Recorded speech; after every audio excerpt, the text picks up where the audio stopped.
Ya estamos en Facebook. Hola, muy buenas noches a todos. Muchísimas gracias por compartir una vez más el compliance tributario. En esta ocasión tenemos invitado especial a Edwin Salmerón.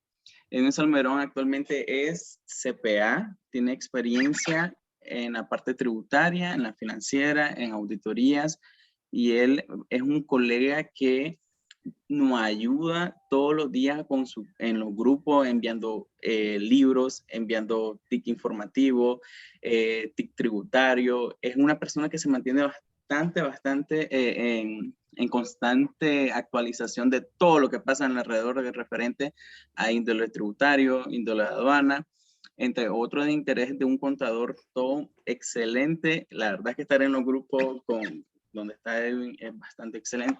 Y el día de hoy, Edwin, qué bueno tenerte aquí con nosotros, qué bueno que vamos a compartir un poco de tu conocimiento con nosotros y con el público, de tu experiencia, y qué mejor tema de hablar de las exenciones subjetivas y exclusiones de renta. Me parece un tema muy interesante ahorita que estamos en pro de la declaración del IR anual. Pero antes de entrar en materia, Edwin, contanos un poquito de vos. Yo ya hice una introducción, pero mejor contanos ahí, por favor. Buenas noches, Wilfredo. Mucho gusto por haberme realizado esta invitación. Saludos a todos los seguidores de la página de TaxAct, asimismo a los colegas tuyos, a los que están conectados y a los que se van a conectar próximamente una vez que el Y los que video van quede a ver lo firme. posterior. Es correcto. Sí, bueno, hablándote un poco de mi persona, tengo experiencia, digamos, en compañía en la industria aduanera, en la industria, digamos, de importadora, así como en la parte de agencias de cobranza, y ahí nos hemos movido en ese mundo, siempre en la parte contable.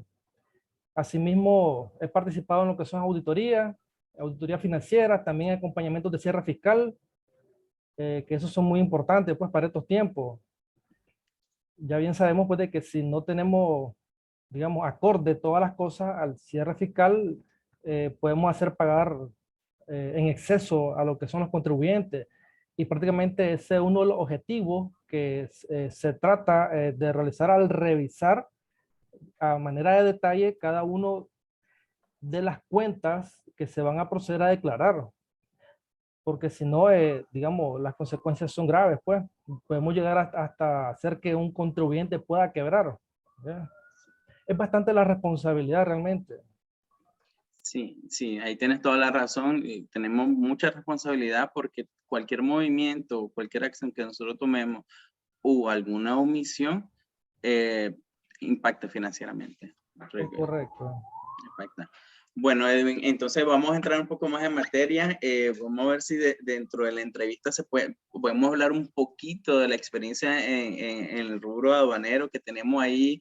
Muchas personas que están encargadas en la parte de pago, en la parte de tesorería, y son los encargados de aplicar las retenciones, a veces tienen la confusión con los soportes, pero bueno, no me quiero salir del tema. Correcto, está Vamos, bien, mucho gusto. Iniciemos entonces. A ver, el tema de hoy son exenciones subjetivas y exclusiones de renta. ¿A qué le llamamos nosotros exenciones subjetivas? ¿A qué le llamamos a las que son exclusiones de renta? ¿Cómo se diferencian? Contanos un poco. Bueno, vamos a hacer referencia a lo que es el Código Tributario en el artículo 53. Solamente vamos a leer el primer párrafo y luego vamos a explicar un poco para ahondar en el tema. Expresa el artículo 53, exención, concepto. La exención tributaria es una disposición de ley por medio de la cual se dispensa el pago de un tributo, total o parcial, permanente o temporal. Entonces, luego viene y especifica ese mismo artículo que existen dos tipos de exenciones, la objetiva y la exención subjetiva. En este caso, nosotros vamos a hablar de la exención subjetiva. Este se trata de que se otorga el beneficio, el beneficio se le otorga al sujeto mediante ley, ¿ya? Entonces, si nosotros bien vemos la diferencia de la exención objetiva, que es a la actividad económica o al acto, ¿ya? Entonces, si nosotros podemos referenciar de igual manera a lo que es el artículo 32 de la Ley de Concertación Tributaria, nosotros vamos a encontrar las excepciones subjetivas. Entonces, ahí van a estar los sujetos que por medio de ley gozan de ese beneficio. Ahora, cuando nosotros hablamos de exclusión de renta, estamos hablando de una situación que cuando se da el acto, este está segregado de la renta. ¿Qué quiere decir eso? Que no se encuentran todos los elementos esenciales del tributo. Como bien sabemos, los elementos esenciales del tributo, tenemos el sujeto pasivo, el hecho imponible, el tipo de gravamen, la cuota tributaria y así sucesivamente. Estamos hablando que son aproximadamente 7 elementos esenciales del tributo. Pero ¿qué sucede en este caso de las exclusiones de renta? Se da la siguiente situación.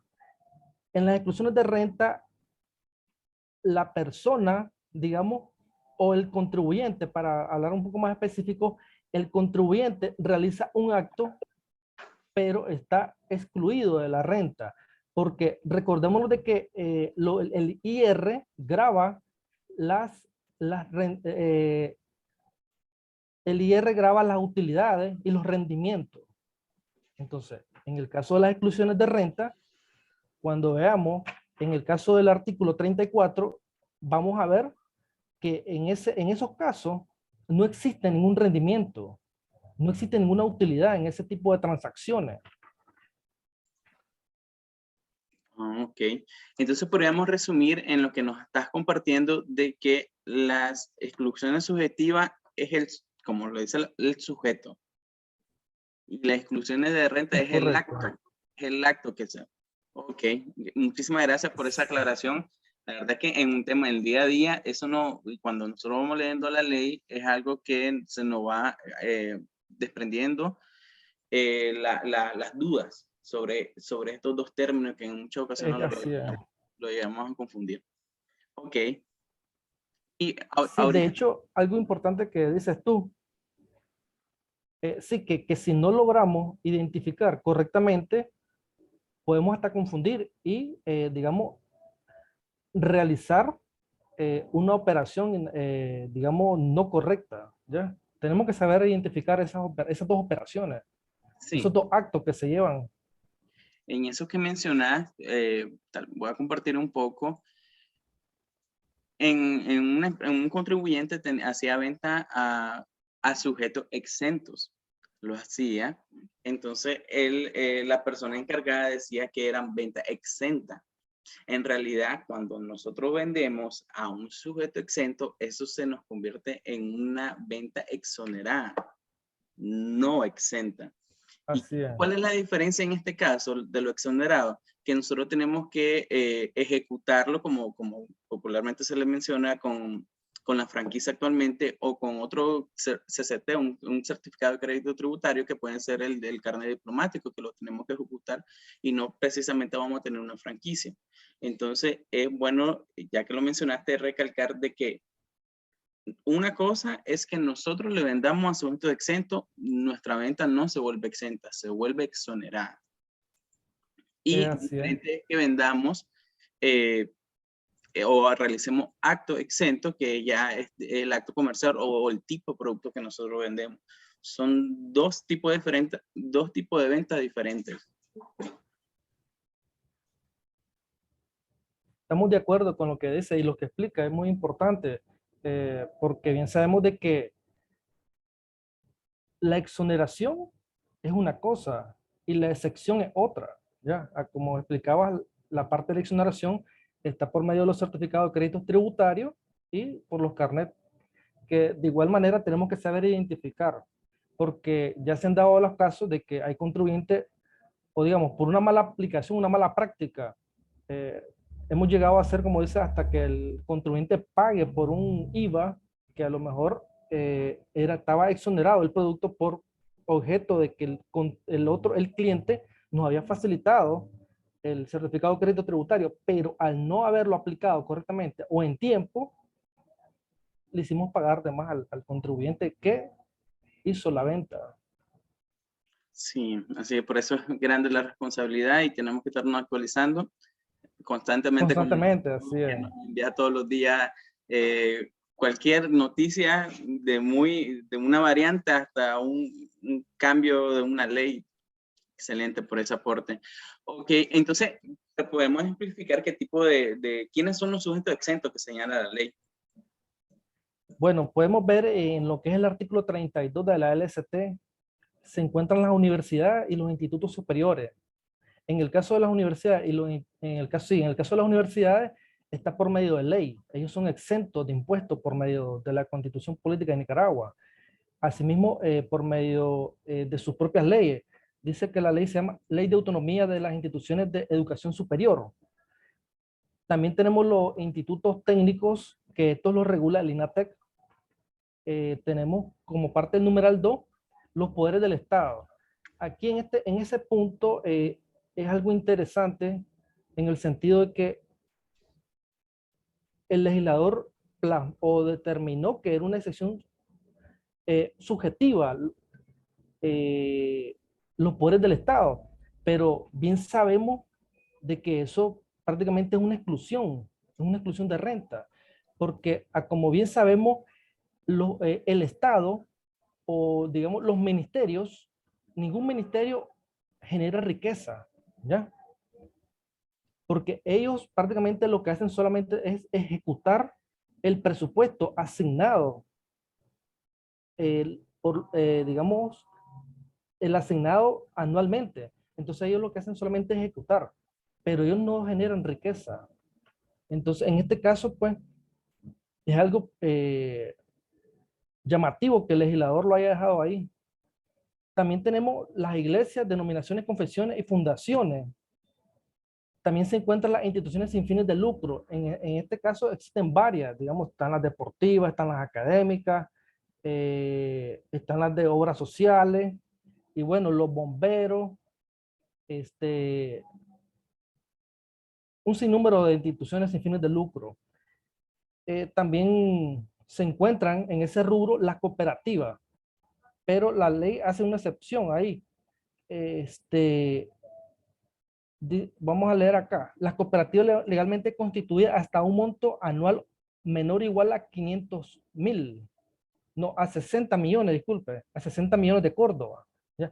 El excedente dice que está grabado. Entonces, ahí tenemos a los sujetos que se encuentran dentro del artículo 32, que se determina como excepciones subjetivas. Ok, sí, ahí tienes toda la razón. Solo me gustaría agregar en la parte de la OSFL que si bien es cierto, los menciona que son exentos exento de renta. Sin embargo, si ellos se incorporan en el mercado y van a generar algún tipo de competencia dependiendo de la actividad comercial, sobre esos ingresos deben de pagar impuestos. Siempre y cuando, y las actividades que ellos estén realizando tienen que estar en coordinación de los estatutos. Así Entonces, es. eso es algo que pues debemos de reflejar para que porque ahí también se va generando algún tipo de confusión. Comienzan a hacer una OCFL, una actividad comercial que está fuera de su estatuto y comienza a generar competencia a un comercio que sí es con lucro.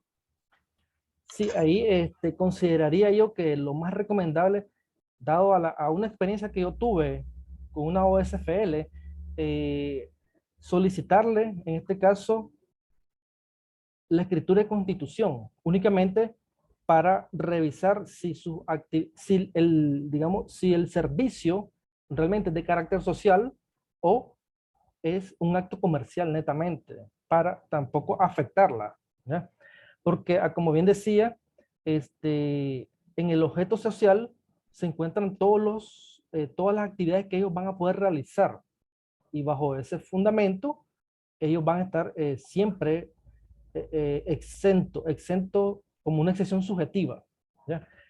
Porque se ha dado la situación de que por decir así, una ONG, una OCFL, que te brinda el servicio de exámenes médicos, y de repente el contribuyente que está recibiendo ese servicio le quiere hasta retener. ¿ya? Y si por medio de la ley te dice que está exento, o sea, ¿cómo le vamos a retener a este sujeto? Prácticamente lo vamos a hacer, vamos a hacer que tribute arbitrariamente. Así es. Ok.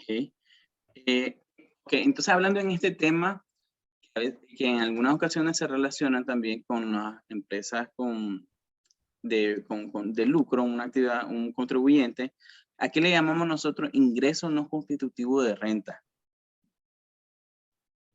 Bueno, cuando hablamos ingresos no constitutivos de renta, se refiere a todos aquellos ingresos que vamos, digamos una palabra así, vamos a separar de lo que es la renta gravable, ¿ya?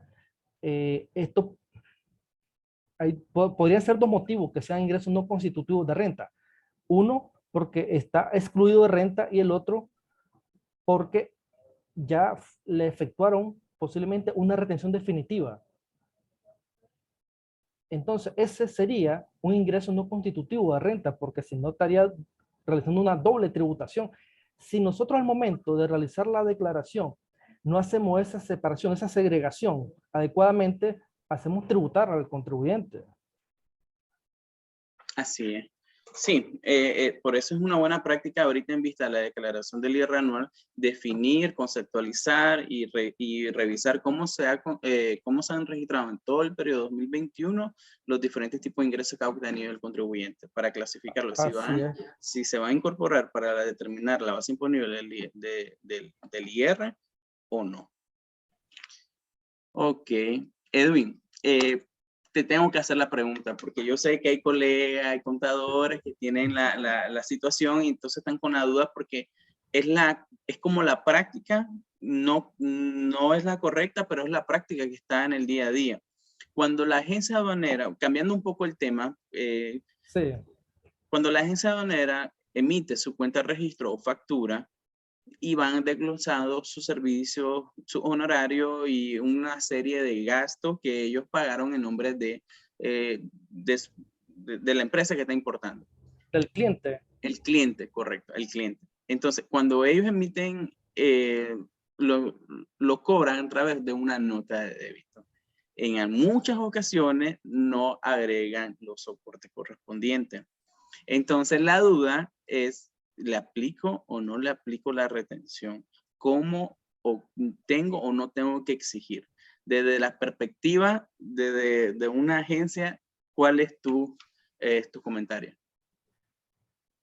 Bueno, ese es un tema bastante amplio e importante, pero enfocándonos en la pregunta que nos acabas de realizar, eh, hay que tomar en cuenta que aquella agencia aduanera que te emita una nota de débito, primeramente en la nota de débito te tiene que, en la parte de la descripción te tiene que describir adecuadamente cuál fue el servicio que él pagó a cuenta tuya. Segundo, la nota de débito tiene que llevar el documento adjunto. Entonces, en este caso, si la nota de débito no lleva el documento adjunto, que el cual sería la factura por el cual el pago, se le tendría que proceder a realizar su retención correspondiente. Porque si no, no hay una certeza de que haya hecho un pago a tercero en tu nombre. Pero ¿qué sucede? Existe una mala práctica. ¿En qué sentido? De que únicamente emiten la nota de débito. Pero ¿por qué solamente emiten la nota de débito y no adjuntan el soporte correspondiente? Porque la agencia aduanera no, o sea cual sea la agencia aduanera, no se toma, digamos, el tiempo de solicitarle, por decir así, si te está pagando un almacenaje, un bodegaje, no se toma el tiempo de solicitarle a la compañía que te brinde ese servicio de bodegaje de que la factura o el documento respectivo vaya a nombre tuyo, que en este caso sería el cliente de la agencia aduanera, pero también cliente de la almacenadora. Entonces, al no ir ese documento a tu nombre, ¿qué le queda a la agencia? No presentarte el documento. Pero a vos qué es lo que te quedaría al momento que ellos te soliciten el reembolso, porque realmente ahí sería un reembolso, siempre y cuando esté el documento soporte. Si no se encuentra el documento soporte, prácticamente vos lo que le vas a hacer es un pago, ¿ya? Porque ¿cómo vas a determinar, cómo vos como cliente vas a poder determinar?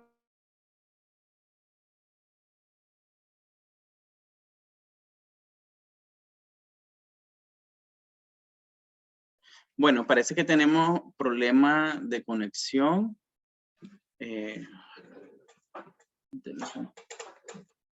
vamos a ver si nos podemos comunicar con Edwin.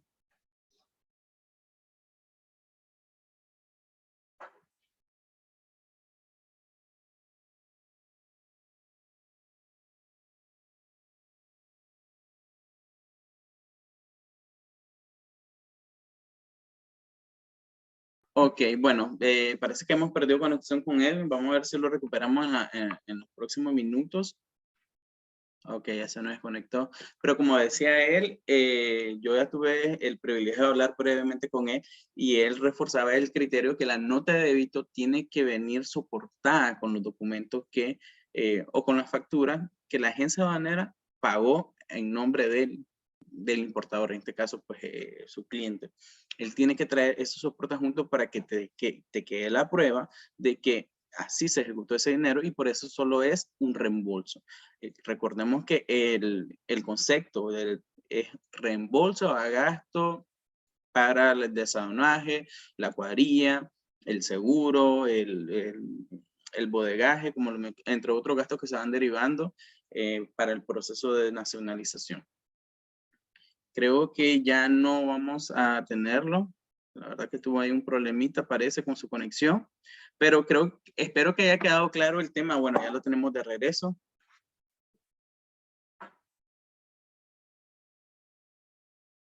Solo se está conectando tu audio. Mientras yo sé que me vas escuchando, estaba recalcando de que la nota de débito debe venir soportada por los gastos que han hecho en nombre del cliente o el importador, el cliente de la agencia aduanera, que nosotros debemos exigir ese soporte correspondiente. ¿Es así? Es correcto. Lo que sucede es de que si la agencia aduanera no te suministra como soporte a la nota de débito la factura correspondiente, no podemos determinar si existe o no existe una ganancia de parte de la agencia aduanera, porque si, te voy a poner un ejemplo, si el reembolso que vos le vas a hacer corresponde a 1.200 Córdoba, pero el servicio de bodegaje, como estamos hablando, el servicio de bodegaje realmente costó 1.100, entonces eso no es un reembolso. O sea, él prácticamente te está ganando ahí. Entonces, esa es la importancia de que el documento fuente te lo entregue para que vos para que puedas determinar si realmente es un reembolso o es un servicio el que te está brindando directamente la agencia aduanera. Ok, bueno. Como te dije, te tenía que hacer la pregunta. Yo sé que hay muchos colegas que tienen la duda y yo no había tenido la oportunidad de conversar a un contador que estaba del otro lado de la acera. Así es. Edwin, pues muchísimas gracias. Yo creo que ya llegamos al tiempo. Nos conectamos un poquito tarde, por ahí problemas técnicos que teníamos nosotros. Pero aquí se dio el tema que está interesante y el bonus que es hablar o hacerte que te hice la pregunta relacionada a la aduana. Esperando que en otras te podamos tener en este segmento, el compliance tributario. Nosotros de Taxa nos encanta tener estos segmentos como para compartir, tener la experiencia, tener la visión de otros profesionales que en el día a día se están desarrollando en diferentes situaciones. Entonces, eso es algo que a nosotros nos apasiona y es debido a eso que se crea este segmento. Y la verdad es que es un honor tenerte aquí invitado. Actualmente tenés CPA, ya tenés tu Así número es. de CPA. Muchas felicidades por eso. Muchas Será gracias. un gran logro en tu vida profesional. Y tal vez más adelante nos habla un poco de relacionado a tu CPA, tu experiencia, para un día vamos tal vez a hacer un complejo tributario y lo vamos a derivar un poco del tema para que nos conté la experiencia y todo lo que tenés que aprender para lograr tu CPA.